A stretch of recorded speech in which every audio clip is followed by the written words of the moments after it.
সুন্দরবনে বাস করত টুনি ও তার দুই ছানা। টোনা মারা গেছে অনেক দিন হলো।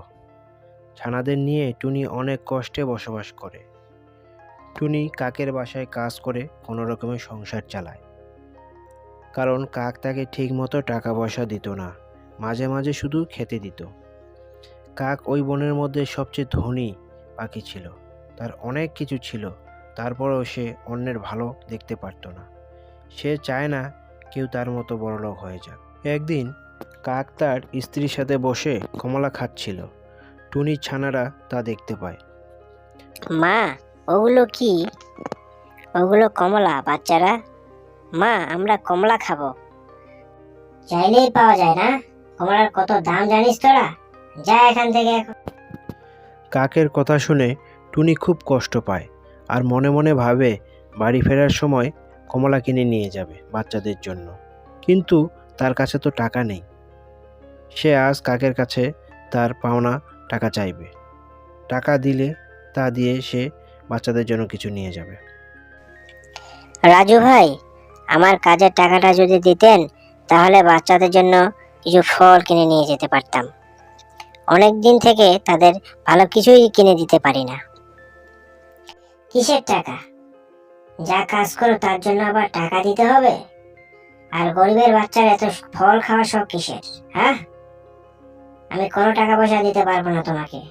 কাল থেকে তোমার আর কাজ করতে হবে না আমার বাসায়। টাকা চাওয়ায় কাক টুনিকে কাজ থেকে বের করে দিল। টুনি পড়ল মহা চিন্তায়। এবার সংসার চলবে কি করে?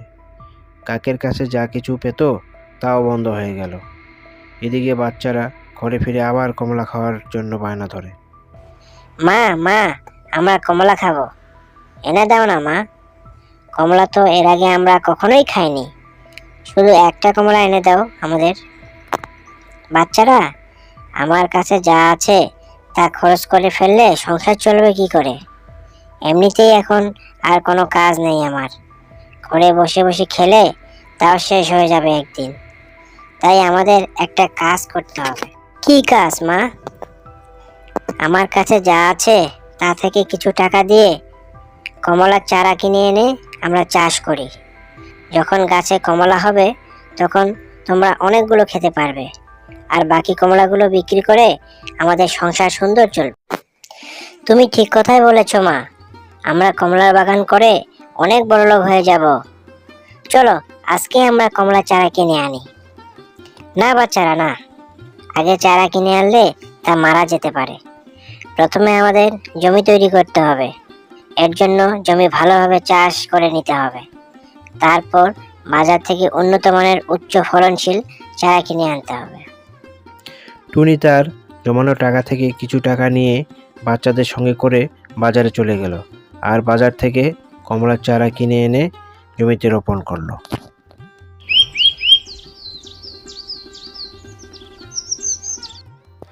কথা মতো টুনি ও তার ছানারা লাঙল দিয়ে জমি চাষ করতে শুরু করলো। মাটি তৈরি করে তারপর কমলার চারা জমিতে রোপণ করলো। প্রতিদিন সকাল বিকেল চারাগুলোতে পানি সেচ দিতে লাগলো, জৈব সার প্রয়োগ করলো, আর চারাগুলো দিনে দিনে বড় হতে লাগলো। কিছুদিন পর গাছে সবুজ কমলা আসতে শুরু করলো। তা দেখে টুনির ছানারা বলল, মা, এটা আবার কেমন কমলা? এরকম কমলা তো আমরা কাক আঙ্কেলের বাসায় দেখিনি। তাহলে এগুলো কি কমলা নয়? না রে বোকা ছানারা আমার, এই কমলাগুলো এখনো পাকেনি। পাকলে এগুলি দেখতে হলুদ হয়ে যাবে, আর খেতেও ভারী মিষ্টি হবে। আর কিছুদিন যাক, তারপর এগুলো খাওয়ার উপযোগী হবে। তখন পেট ভরে খেও। তারপর আরও কিছুদিন কেটে গেল। টুনির ছানারা কমলা গাছে বেশি বেশি করে পানি দিতে লাগলো, যাতে কমলা তাড়াতাড়ি পাকতে শুরু করে। একদিন সকালবেলা টুনি তার ছানাদের নিয়ে কমলা বাগানে গেল। গিয়ে দেখে তাদের কমলাগুলো পাকতে শুরু করেছে, আর কিছু এখনো সবুজ রয়ে গেছে। বাচ্চাদের আবদার রাখতে টুনি বাচ্চাদের দুটো কমলা পেড়ে দেয়। বাচ্চারা কমলা হাতে পেয়ে খুব খুশি হয়। তারা মনের আনন্দে কমলা খেতে শুরু করে। আর টুনি ভাবতে থাকে, ঘরের চাল ফুরিয়ে গেছে, আগামীকাল কিছু কমলা বাজারে বিক্রি করে চাল কিনে আনতে হবে। বাচ্চাদের নিয়ে টুনি ঘরে ফিরে আসে।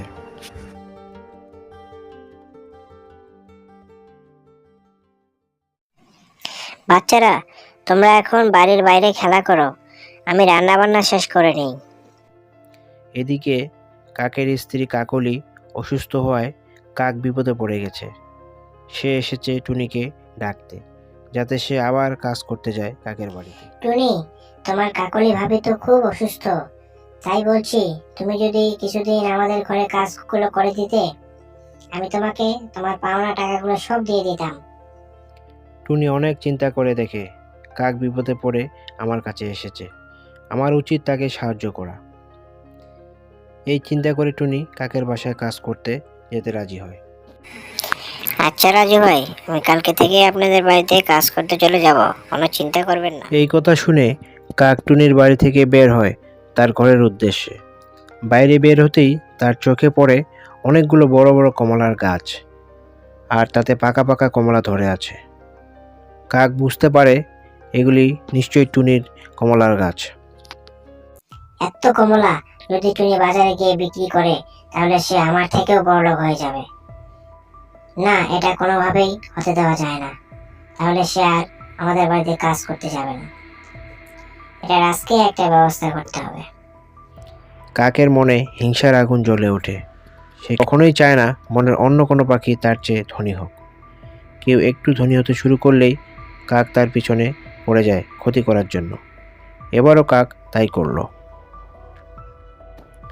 সে রাতেই কাক অনেকগুলো বস্তা সঙ্গে করে নিয়ে আসে আর টুনির কমলাগুলো একে একে সব পাড়তে শুরু করে।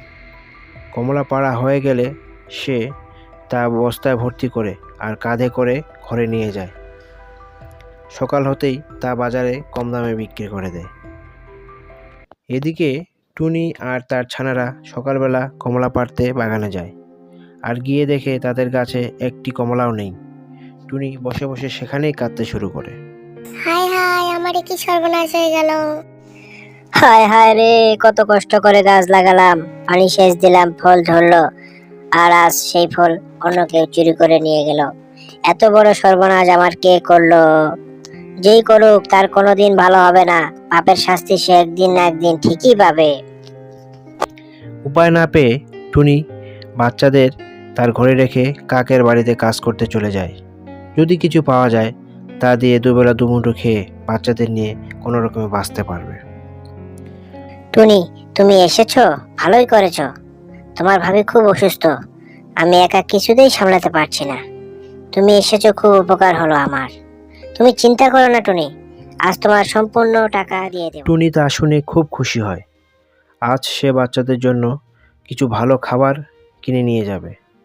মনোযোগ সহকারে টুনি কাকের বাসার সব কাজ শেষ করে। রাজু ভাই, আমার কাজ শেষ, আমি এখন চলে যাব। আমার টাকাটা? কাক টুনিকে তার পাওনা টাকা দিয়ে দেয়। টুনি টাকা পেয়ে সোজা বাজারে যায়, আর বাজারে গিয়ে কিছু চাল আর বাচ্চাদের জন্য কিছু ফলমূল কিনে নিয়ে যায়। বাচ্চারা তা পেয়ে অনেক খুশি হয়। বাচ্চারা, তোমরা মন খারাপ করো না, নিজেদের গাছের কমলা খেতে পারোনি বলে। কাল থেকে আমরা আবার কমলা গাছের পরিচর্যা করব। দেখবে কিছুদিনের মধ্যেই আমাদের গাছে কমলা ধরতে শুরু করবে। টুনির কথা শুনে বাচ্চারা মনে উৎসাহ পায়, আর প্রত্যেক বাবা মায়েরই উচিত তার বাচ্চাদের উৎসাহ দেওয়া। তাদের কোনোভাবেই নিরাশ করা উচিত নয়। এতে তাদের মধ্যে খারাপ প্রভাব পড়ে, যা মানসিক বিকাশে বাধাপ্রাপ্ত হয়। পরদিন সকালে টুনি বাচ্চাদের নিয়ে তার কমলা বাগানে যায় পানি সেচ দিতে। পানি সেচ দেওয়া হলে আবার ঘরে ফিরে আসে। বাচ্চারা, তোমরা ঘরে থাকো, আমি কাজে যাচ্ছি, দূরে কোথাও যেও না। টুনি তার বাচ্চাদের রেখে কাজে চলে গেল। এভাবে বেশ কিছুদিন পার হয়ে গেল। রাজু কাকের স্ত্রী কাকলি শারীরিক অবস্থা আরও খারাপ হতে শুরু করলো। কাক পড়ে গেল মহা চিন্তায়। যদিও তার টাকা পয়সার কোনো অভাব নেই, তবুও তার ঘরের সুখ শান্তি সব উড়ে গেল।